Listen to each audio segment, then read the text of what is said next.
Hey there, y'all. Pack of 1991 Upper Deck Football.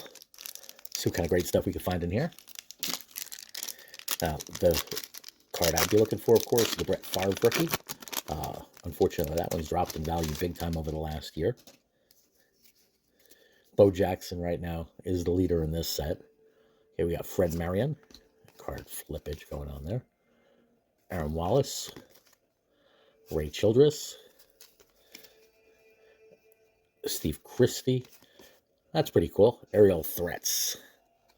Mervin Fernandez. Steve DeBerg. David Fletcher. Bruce Matthews. Frank Cornish. William Perry. Fridge. And Paul Ferris. Anyway, y'all take care. Stay well, stay blessed. Bunkle out.